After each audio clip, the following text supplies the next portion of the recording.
Friends, मैं गीत अरोड़ा स्वागत करती हूँ आपका अपने यूट्यूब चैनल पर हिंदी ज्ञान बाय गीत अरोड़ा। आज की क्लास में हम वाच्य पढ़ने वाले हैं। वाच्य एक सामान्य हिंदी का जो है टॉपिक है, जिसके आज हम थ्योरी और पीवाईक्यूज दोनों करने वाले हैं। ये क्लास आपकी जहां भी जनरल हिंदी पूछी जाती है उसके लिए बहुत इंपॉर्टेंट है, और एसएसपी के नजरिए से देखें तो जनरल हिंदी और टीजीटी पीजीटी हिंदी के लिए ये क्लास आपकी बहुत ही इंपॉर्टेंट है। अब टाइम को ज्यादा वेस्ट ना करते हुए चलिए जल्दी से शुरू करते हैं। वीडियो को अंत तक जरूर देखिएगा, चैनल को लाइक शेयर सब्सक्राइब करना मत भूलिएगा, और कमेंट में लिखकर बताइएगा कि आपको हिंदी कैसी समझ आ रही है। तो सबसे पहले करते हैं हम कि वाच्य है क्या। वाच्य की परिभाषा को देखें तो वाच्य का अर्थ है कि क्रिया से सीधा संबंध है। क्रिया के जिस रूप से कर्ता कर्म या भाव के अनुसार क्रिया का रूपांतरण हो या क्रिया के रूपांतरण का बोध हो, उसे वाच्य कहते हैं। साधारण शब्दों में अगर मैं कहूं कि आपको एक ही बार में बात समझ आ जाए तो इंग्लिश का वॉइसेस जो है हिंदी का जो है वाच्य है, और बात को कहने का अलग अलग तरीका ही वाच्य कहलाता है। ठीक है, अलग अलग तरीका। अब एक ही बात को हम कई तरीकों से बोल सकते हैं, वही हमारा वाच्य है। कभी हम बात को कर्ता के अनुसार बोल सकते हैं, कभी कर्म के अनुसार बोल सकते हैं। ठीक, मैंने बोला मोहन पुस्तक पढ़ता है। एक बात, मोहन द्वारा पुस्तक पढ़ी जाती है, क्या वाक्य के अर्थ में परिवर्तन आया? नहीं, लेकिन दोनों को कहने का तरीका अलग है। एक वाक्य में हम कर्ता के अनुसार जो है अपनी क्रिया पढ़ता है लगा रहे हैं, दूसरे वाक्य में हम वाक्य के कर्म के अनुसार अपनी क्रिया को इस्तेमाल कर रहे हैं। अब कर्ता और कर्म क्या है ये समझ लेना जरूरी है। जब हम कर्ता और कर्म की बात करें तो वाक्य में जिसके लिए भी कार्य हो रहा हो या जिसके द्वारा कार्य किया जा रहा हो, उसे वाक्य का कर्ता या उद्देश्य बोलते हैं। तो यहाँ पर मोहन जो है क्या है, वाक्य का कर्ता है, क्योंकि वाक्य की रचना इसी के लिए हुई है। इसे हम वाक्य का उद्देश्य भी कह सकते हैं। और मोहन क्या है, अगर मैं देखूं तो एक वचन शब्द है व्याकरण की दृष्टि से, और देखूं इसे और पुल्लिंग शब्द है। और जब क्रिया देखूं तो क्रिया क्या है, पढ़ता है। पढ़ता भी किसकी क्रिया होती है, पुल्लिंग शब्दों की, और एक वचन क्रिया है। अगर यहाँ पर दो लोग होते तो क्रिया का रूप पढ़ते हैं होता ना, और अगर यहाँ लड़की होती स्त्रीलिंग होता तो पढ़ती है होता। तो यानी कि क्रिया अभी इस वाक्य में मोहन पुल्लिंग एक वचन के अनुसार लगी हुई है, यानी कि कर्ता के अनुसार लगी हुई है। अगला है मोहन द्वारा पुस्तक पढ़ी जाती है। अब इस वाक्य में देखें तो कर्ता तो वही है, मोहन ही है, बात को कहने का तरीका अलग है बस। लेकिन क्रिया जो है पढ़ी जाती है किसके अनुसार लगी है, मोहन तो पुल्लिंग है एक वचन है, लेकिन क्रिया लगी है स्त्रीलिंग की। तो इसका अर्थ क्या है, मोहन के लिए यहाँ पर क्रिया का इस्तेमाल नहीं हुआ, यहाँ पर क्रिया का इस्तेमाल हुआ है पुस्तक के लिए। अब पुस्तक कैसा शब्द है, पुस्तक हमें पता है कि स्त्रीलिंग शब्द है ना। पुस्तक लिखी, पुस्तक पढ़ी, और कैसा है, एक वचन है, इसी के लिए हमारी क्रिया इस्तेमाल हुई है। और वाक्य में क्या है, ये कर्म है। ठीक, अब कर्म कैसे पहचाना मैंने, जब क्रिया के साथ क्या लगाकर प्रश्न किया जाए, क्या लगाकर प्रश्न किया जाए और उत्तर मिले, तो क्या होगी हमारी क्रिया तब सकर्मक होगी। ठीक है, और उत्तर मिलने पर क्रिया कैसी होगी, सकर्मक होगी। ये बात हमें ध्यान रखनी है। ठीक है, अब हमें क्या पढ़ी जाती है, पुस्तक, समझ आ रहा है। तो क्रिया कैसी हुई, कर्म के अनुसार हुई यहाँ पर।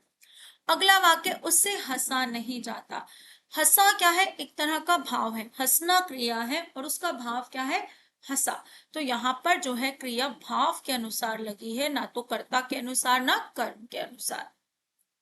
आगे साधारण शब्दों में बात जो मैंने अभी आपको बताई कि वाच्य का शाब्दिक अर्थ, वाच्य शब्द का अर्थ क्या होता है कि वक्ता द्वारा, वक्ता कौन होता है, बोलने वाला, जो कथन बोल रहा है, उसको कहने का ढंग या तरीका क्या है।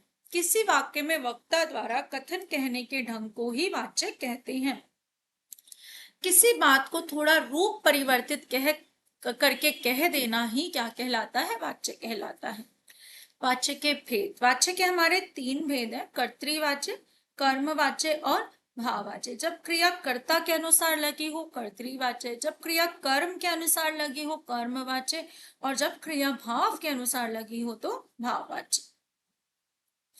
अगला है यहाँ पर कर्तृवाच्य क्या है? कर्तृवाच्य है जब वाक्य में प्रयुक्त क्रिया का सीधा संबंध कर्ता से होता है, यानी कि कर्ता के लिए क्रिया लगी जाए, यानी कि कर्ता यदि पुल्लिंग है तो क्रिया पुल्लिंग हो, कर्ता यदि स्त्रीलिंग है क्रिया भी स्त्रीलिंग होनी चाहिए और उसके वचन के अनुसार होनी चाहिए। ठीक है, अब यहाँ पर जो खास बात ध्यान रखने वाली है वो ये है कि कर्तृवाच्य में सकर्मक और अकर्मक दोनों क्रियाएं होती हैं। कर्म पहचानना मैंने आपको बताया है कि कर्म कैसे पहचानना है, क्रिया के साथ क्या लगाकर प्रश्न पूछना है। लेकिन यहाँ पर जो है हमें प्रश्न पूछने की जरूरत नहीं है, यहाँ पर हमें क्या देखना है, क्रिया देखनी है कि बस वो कर्ता के अनुसार हो, चाहे क्रिया सकर्मक हो या अकर्मक हो। अधिकतर रोना, सोना, जाना, चलना, ये क्रियाएं कैसी होती हैं, हमारी अकर्मक क्रियाएं होती हैं। अगर मैं बोलूं रोहन रोता है, जो है कर्तृवाच्य, मोहन सोता है कर्तृवाच्य, वह जाता है कर्तृवाच्य, वह चलता है कर्तृवाच्य। ठीक है, तो यहाँ पर जो है हमारी क्रियाएं कैसी हैं, अकर्मक होंगी, तो भी जो है क्रिया अगर कर्ता के अनुसार लगी है तो कर्तृवाच्य। उदाहरण देखते हैं, लड़के विद्यालय जा रहे हैं, तो लड़के बहुवचन है, क्रिया भी हमारी बहुवचन की लगी है और लड़कों के लिंग के अनुसार लगी है। रोहित बाजार जाता है, रोहित क्या है, एक लड़का है, पुल्लिंग शब्द है और क्रिया भी उसी के लिए लगी है ना। तो ये कैसा हुआ हमारा वाच्य, कर्तृवाच्य हुआ। कर्मवाच्य, जब वाक्य में क्रिया का संबंध प्रयुक्त कर्म से हो तो उसे कर्मवाच्य कहते हैं। कर्मवाच्य में क्रिया के लिंग वचन कर्ता के अनुसार ना होकर किसके अनुसार होंगे, हमारे कर्म के अनुसार होंगे। लेकिन यहाँ पर जो एक और बात ध्यान रखने वाली है वो क्या है, कर्मवाच्य में हमेशा सकर्मक क्रिया होती है, यहाँ पर अकर्मक क्रिया नहीं आएगी। कर्म ही नहीं होगा तो कर्मवाच्य कैसे बनेगा, है ना। तो यहाँ पर जो है कर्मवाच्य में क्रिया हमेशा सकर्मक होगी। जैसे उदाहरण, गीता के द्वारा पत्र लिखा गया, तो यहाँ पर क्या खास बात हो गई, यहाँ पर द्वारा से या फिर जो है के द्वारा का इस्तेमाल होगा। ठीक है, से, द्वारा या के द्वारा का इस्तेमाल होगा। जैसे गीता के द्वारा पत्र लिखा गया, कर्मवाच्य क्यों, क्योंकि गीता तो स्त्रीलिंग शब्द है, एक वचन है, लेकिन क्रिया किसकी लगी है, पुल्लिंग की लगी है, एक वचन किसके लिए लगी है, क्या लिखा, पत्र के लिए लगी है। तो पत्र हमारा पुल्लिंग एक वचन शब्द है, इसलिए यहाँ पर क्या है, कर्मवाच्य। इसको मैं कर्तृवाच्य में बदलू तो क्या होगा, गीता पत्र लिखती है, गीता पत्र लिखती है, ये मेरा क्या बन जाएगा यहाँ पर, कर्तृवाच्य। ठीक है, क्या बन जाएगा, कर्तृवाच्य। जब द्वारा लगा हो या से लगा हो या के द्वारा लगा हो, वहां पर हमें क्या ध्यान देना है, कर्मवाच्य का। मोहन से रामायण पढ़ी गई, मोहन पुल्लिंग शब्द है लेकिन क्रिया किसकी लगी है, रामायण के अनुसार, जो कि इस वाक्य का कर्म है, तो ऐसे में कर्मवाच्य। अगला है भाववाच्य। ठीक है, भाववाच्य, जिस वाक्य में कार्य का मुख्य विषय भाव हो वह भाववाच्य होता है।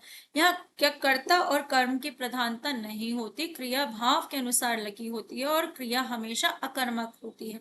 जैसे सोना, जागना, है ना, रोना, ऐसी क्रियाओं का इस्तेमाल यहाँ पर किया जाएगा। अब कई बार जो है नहीं वाले वाक्य यहाँ गिन लिए जाते हैं, ठीक है, कि उससे खाया नहीं जाता बल्कि एक अकर्मक क्रिया है, पर डीएसएस भी इसे जो है भाववाच्य में गिनती है। उससे चला नहीं जाता, चलने का भाव अकर्मक क्रिया होती है, चलना, तो यहाँ पर क्या होगा हमारा, भाववाच्य। चला नहीं जाता, क्योंकि वह चलता नहीं है होता तो कर्तृवाच्य होता। मोहन से खाया नहीं जाता, भाववाच्य। मोहन के द्वारा दौड़ा नहीं जाता, दौड़ क्या है, एक भाव है, तो दौड़ा नहीं जाता या दौड़ा जाता है, दोनों ही भाववाच्य के अंतर्गत आएंगे। अब आ जाते हैं PYQs पर। नीचे दिया गया वाक्य निम्न में से किस वाच्य का उदाहरण है। चलिए अब यहाँ से चला जाए। जब अनुमति मांगी जाए, अनुमति पूछी जाए, तो वहां पर हमेशा अकर्मक क्रिया हो तो वहां पर क्या होगा, हमारा भाववाच्य होगा। ठीक है, अब यहाँ से चला जाए, चला जाए, दौड़ा जाए, बैठा जाए, तो क्या होगा हमारा भाववाच्य।